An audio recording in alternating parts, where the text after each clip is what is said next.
we'll have new rules. And the key is we have to play this game by the rules, but the rules don't tell you how to win the game. Strategy is how you win the game. And this is not the first major change that we've seen in our industry, right? And we've talked about this previously. I mean, back prior to 1993, when there was no such thing as buyer agency. In fact, all realtors were sub-agents of the seller. And, I remember too, Chase, when the internet came into play and the MLSs sort of went online, and we did away with the MLS book. So we used to receive all the listings printed out in a book every week. By the way, when we received that book, it was already out of date, right? Immediately. And I remember realtors just freaking out the fact that we were going away from the book.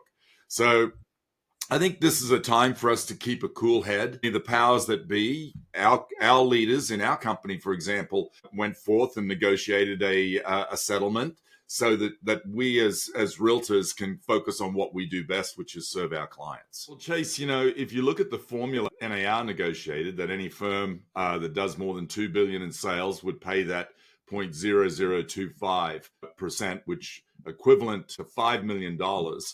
Based on Compass's sales, that formula would be $460 million. This is actually smart on Compass's part because, quite frankly, they're getting off relatively cheap in comparison to what they would have to do if they didn't go and do this. Yeah, and you would anticipate that being the case, generally speaking. That's why you settle, right? You don't pay the full amount. You settle on a lower amount. One of the things that I wanted to also point out in this story, Bruce, is it says the lawsuits and settlements are poised to have far-reaching consequences across the industry. I think language like that is what, causes concern and fear for people. But there's a difference between far-reaching, meaning that these changes are going to be spread across the entire industry. That's why everyone's going to opt in, versus meaningful or dramatic change. That's not the same thing. Well, I think, Bruce, that when we think about the true trends of what's happening in the industry, we see overall existing home sales down year over year in every region, right? So when we say they went up, we mean from January to February, but they're actually down compared to last February.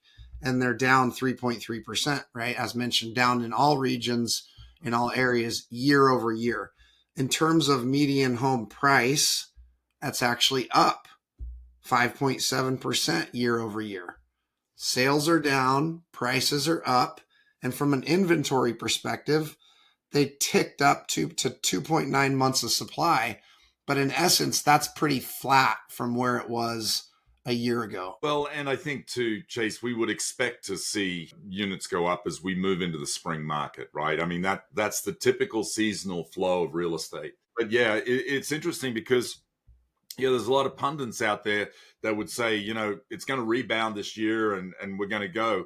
But what we're seeing here is more of the same, right? So what we had last year is likely to be a similar story this year.